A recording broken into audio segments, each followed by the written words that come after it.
There is also the temperament between the choleric and the phlegmatic. The two of them can become a couple, and they will also, like every other temperament, have the strong part, the part that make them very compatible, and the part that make them strongly disagree. Let's take the case of the choleric and the phlegmatic spouse. Once they meet the first time, the phlegmatic spouse admires the great energy, the outgoing nature of the choleric, the ambition of the choleric, because normally phlegs are like the opposite of a choleric. They are withdrawn, they are reserved, they are no ambition, and he's wondering like, wow, this individual with energy, drive, and that's how the phleg falls in love with the choleric. And the choleric is like, wow, this person that you can easily say, sit here, don't go there, and the person obeys. It should be a perfect match for me. So the choleric person is admiring the phleg's desire or willingness to be controlled. Cholerics, remember, one of their basic needs is control, is loyalty, and the phlegmatic allows himself or herself to be controlled by the choleric couple, and the phlegs are very, very loyal individuals. So this catches the attention of the choleric, and they get married. Few years into the marriage, the choleric maintains his drive, and the phleg partner feels abandoned, feels uncared for, because they love family, they love togetherness. They hope that this choleric will be home, they sit together, they will talk together, they will plan together.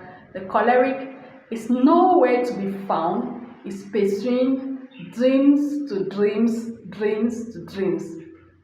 And the phleg is frustrated and feeling abandoned. What about the choleric? The choleric tries to push the phleg to be like them. He wants the phleg to start a business, and the phleg is not moved. He wants the phleg to go back to school, the phleg is not moved. Remember, the phlegs, they want peace. They don't want to push themselves so hard. They hate to be stressed. So the type of ambition, even family projects that the choleric is thinking about keeps the phleg so tired, and the phleg sometimes just let the cholerics go while they sit and watch. And the choleric soon gets frustrated, wishing that this phleg will be as pushful, as ambitious. He wishes that if he starts a project, the phleg will be able to match up to it, complete it with all the energy that they have. And once they notice, the phleg will not move.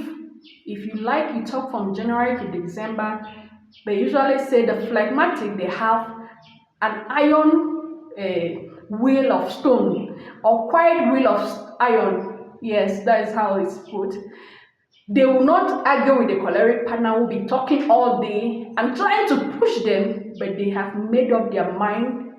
I have this little job, I'm satisfied with it, I'm going to be doing it, and I'm going to be okay. So the main difficulty behind these two people is that one is so ambitious and one is relaxed and laid back.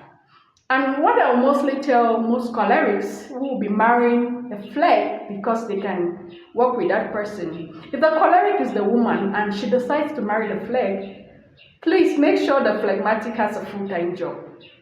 A civil servant, preferably, because phlegs, they love routine. What they did in January in 1986, they still love to do it in 2025. They prefer to do one thing over and over and get better at it. They are not ambitious, change career, change trade, like you, the choleric, will be. So if this man happens to be the one that is not the civil servant and is hustling, down the line in the marriage, you might end up to notice that the woman will be fully in charge of all the responsibility in the house. Why the man will be happily cleaning the floor, sleeping with the wife in the hospital, taking the children for antenatal. He will happily relapse or take over the female duties in the house, while he lets the woman to pay the bill and do all the masculine duty. Flex, they are happy. In fact, they have no problem doing that particular chores. That's why I nickname Flex husbands that they are the house husband who are so 100% okay to get the house chores done while their wife go out to work.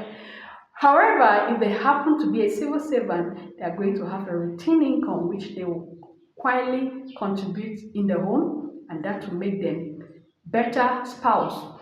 And they will not be ambitious about building big duplex and so on. So the wife can be so frustrated all her life trying to push this person into project, and this person, he works. He, I think flex, they like, I need my small car, my small house, everything they need is small. They don't have the energy and willing to take the stress that he has comes with doing the big things than being contented with the small things that like